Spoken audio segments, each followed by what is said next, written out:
Assalamualaikum warahmatullahi wabarakatuh. Saya Paulina Buton, mahasiswa jurusan Manajemen Fakultas Ekonomi dan Bisnis Islam Universitas Islam Negeri Alauddin Makassar. NIM 9021184. Pada kesempatan kali ini saya akan mempresentasikan materi dengan judul perlindungan terhadap konsumen.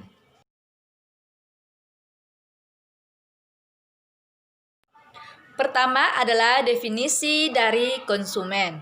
Nah, di dalam Undang-Undang Nomor 8 Tahun 1999 dikatakan bahwa konsumen merupakan setiap orang pemakai barang maupun jasa yang tersedia di dalam masyarakat, baik digunakan untuk kepentingan sendiri maupun kepentingan orang lain, dengan tujuan tidak untuk diperjualbelikan kembali. Nah, artinya setiap orang di sini bukan hanya setiap individu saja, namun juga termasuk di dalamnya badan hukum seperti firma, PT, maupun organisasi-organisasi lain yang membeli suatu barang atau jasa dengan tujuan untuk dikonsumsi. Mereka itulah yang disebut sebagai konsumen menurut Undang-Undang Nomor 8 Tahun 1999.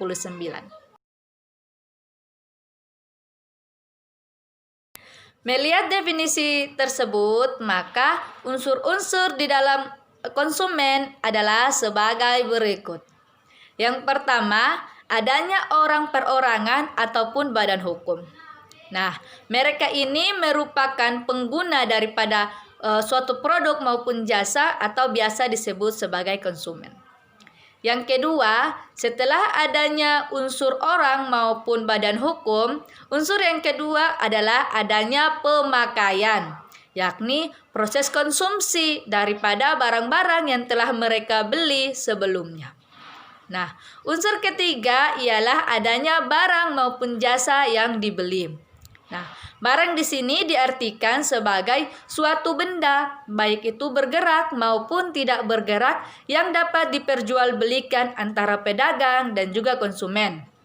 Sedangkan jasa di sini diartikan sebagai bentuk pelayanan, baik itu berupa pekerjaan maupun pelayanan serta prestasi yang dapat diperjualbelikan, seperti jasa kedokteran, jasa perhotelan, jasa pesawat penerbangan, dan lain sebagainya.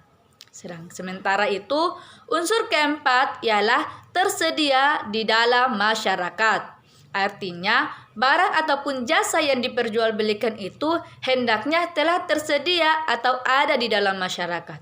Namun demikian, seiring dengan perkembangan zaman, kehadiran barang di dalam masyarakat kini telah berubah dan dapat juga berupa barang-barang ataupun jasa yang sementara di dalam proses pengerjaan dan belum tersedia saat itu di dalam masyarakat. Misalkan transaksi pendirian rumah baru untuk suatu perusahaan konstruksi rumah misalkan. Nah, konsumen di sini ingin memesan sebuah produk, yakni rumah. Namun, rumah yang dipesan belum jadi atau belum tersedia saat itu ketika melakukan transaksi. Proses ini juga dapat disebutkan sebagai proses mereka yang melakukan hal tersebut dapat juga disebut sebagai konsumen. Sedangkan unsur yang kelima adalah untuk kepentingan diri sendiri maupun makhluk hidup yang lain. Nah, sudah jelas bahwa kegiatan konsumsi dilakukan untuk diambil manfaatnya, baik itu oleh individu, perusahaan, maupun makhluk hidup yang lain. Makhluk hidup lain di sini diartikan sebagai makhluk hidup selain manusia, misalkan binatang-binatang peliharaan dan lain sebagainya. Sedangkan untuk unsur yang terakhir ialah barang atau jasa tidak untuk diperjualbelikan kembali. Artinya, mereka yang dikatakan sebagai konsumen ialah mereka yang melakukan proses konsumsi tahap akhir, yakni membeli barang ataupun jasa dengan maksud bukan untuk dijual kembali, melainkan untuk dikonsumsi ataupun memenuhi kebutuhan hidup yang mereka perlukan. Itulah dia unsur-unsur di dalam konsumen. Hak-hak konsumen. Di dalam pasal 4 Undang-Undang Perlindungan Konsumen disebutkan bahwa konsumen memiliki 8 hak untuk dipenuhi. Yang pertama adalah hak atas kenyamanan, keamanan, serta keselamatan dari barang maupun jasa yang dibeli. Artinya adalah bahwa sudah menjadi hak konsumen untuk memastikan bahwa produk maupun jasa yang dibeli itu adalah aman dan tidak berbahaya bagi tubuh. Penjual pun dilarang untuk memperjualbelikan atau memperdagangkan sesuatu yang dapat mengancam keselamatan nyawa konsumennya, seperti menjual produk-produk yang telah melewati masa kadaluarsa maupun barang-barang tertentu yang mengandung bahan kimia berbahaya serta dapat merusak bagi tubuh konsumen. Sudah menjadi hak mereka untuk memilih barang-barang yang aman serta terjamin keselamatannya. Nah, hak kedua yang dimiliki oleh konsumen ialah hak untuk memilih barang atau jasa apa yang mau mereka beli sesuai dengan nilai tukar serta kondisi daripada barang tersebut. Artinya, konsumen memiliki hak untuk menentukan produk maupun jasa apa yang nantinya akan mereka konsumsi. Nah, hak ketiga ialah hak untuk memperoleh informasi yang benar, jujur mengenai kondisi serta jaminan daripada barang tersebut. Nah, pedagang tidak boleh memberikan informasi palsu terhadap konsumennya karena itu sudah menjadi hak konsumen untuk memperoleh kebenaran maupun kejujuran daripada produk yang sedang mereka beli. Misalkan terdapat kecacatan dalam produk atau hal-hal lain, semua itu mesti diterangkan oleh pedagang kepada konsumennya, sehingga konsumennya tidak merasa dibodohi ketika melakukan transaksi pembelian tersebut. Nah, berikutnya ialah hak untuk mendapatkan advokasi. Maksudnya ialah sudah menjadi hak konsumen apabila nantinya terdapat suatu kondisi sengketa di dalam konsumen, maka konsumen tersebut memiliki hak untuk memperoleh perlindungan hukum ataupun advokasi untuk menyelesaikan perkara tersebut. Nah, hak kelima yang dimiliki oleh konsumen ialah hak untuk didengar pendapat dan keluhan atas barang dan jasa yang telah dibeli. Apabila konsumen nantinya memiliki keluhan tentang produk yang dibeli, maka sudah menjadi haknya dia untuk mengkomplain kepada pedagang apabila dia merasa tidak puas dengan barang maupun jasa yang telah dibeli sebelumnya. Berikutnya, hak yang keenam ialah hak untuk mendapat pembinaan dan juga pendidikan konsumen. Nah, sudah diketahui bahwa tidak semua konsumen itu memiliki tingkat pengetahuan yang sama setiap orangnya. Ada juga konsumen-konsumen yang memang memiliki tingkat pendidikan misalkan yang minimal. Nah, oleh karena itu, sudah menjadi hak mereka apabila melakukan suatu proses transaksi pembelian untuk kiranya mendapat pendidikan ataupun pengarahan yang jelas terkait dengan produk yang telah mereka beli.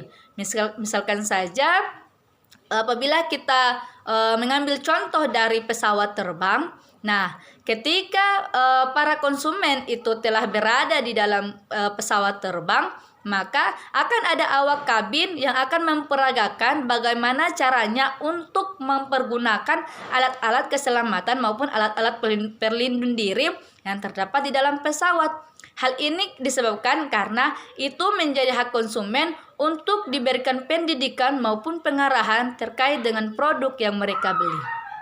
Nah, hak selanjutnya ialah hak untuk diperlakukan atau dilayani secara benar dan jujur dan tidak diskriminatif. Nah, misalkan saja untuk para konsumen yang mohon maaf memiliki latar belakang ekonomi yang kurang mampu, dia tidak boleh dibeda-bedakan dengan orang-orang yang memiliki status maupun golongan yang tinggi, derajat yang tinggi di dalam masyarakat. Para konsumen memiliki hak untuk diperlakukan secara sama, diperlakukan secara adil tanpa memandang ras dan juga status sosial di dalam masyarakat. Yang terpenting adalah daya beli daripada para konsumen. Ketika dia sanggup untuk membeli produk tersebut, maka layani dia sebagaimana prosedur pelayanan yang telah diterapkan di perusahaan tersebut ataupun di tempat tersebut. Nah, hak terakhir yang dimiliki oleh konsumen ialah hak untuk mendapatkan ganti rugi.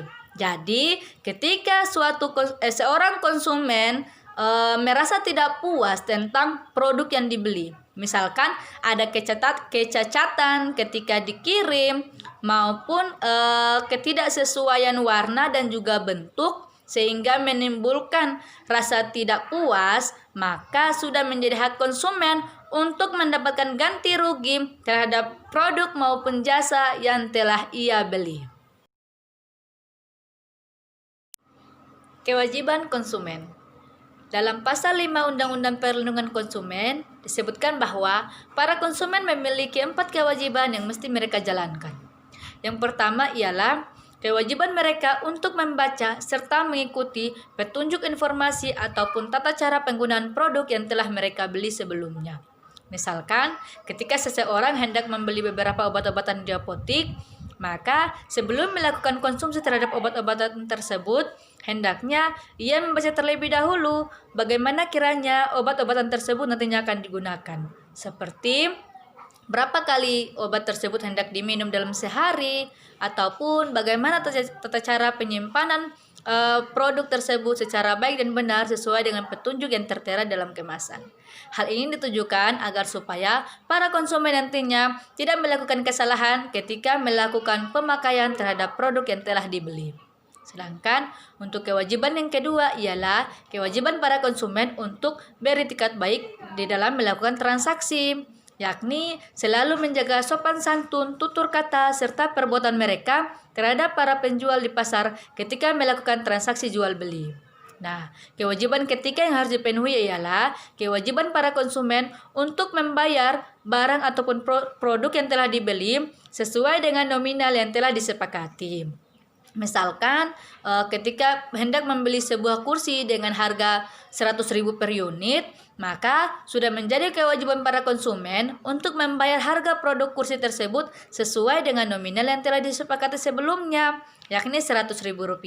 Tidak boleh kurang daripada itu, sebab jikalau membayar dengan harga yang lebih murah, itu sama saja telah melakukan kecurangan terhadap penjual. Nah, kewajiban yang keempat ialah kewajiban para konsumen untuk mengikuti cara penyelesaian sengketa sesuai dengan peraturan yang berlaku. Artinya, apabila nanti para konsumen ini memperoleh situasi ataupun ingin melaksanakan penyelesaian sengketa konsumen, maka hendaklah ia lakukan dengan jalan sebagaimana yang telah diatur di dalam undang-undang. Tadi paparan daripada materi perlindungan konsumen. Sekian dari saya. Billahi taufiq wal hidayah. Wassalamualaikum warahmatullahi wabarakatuh.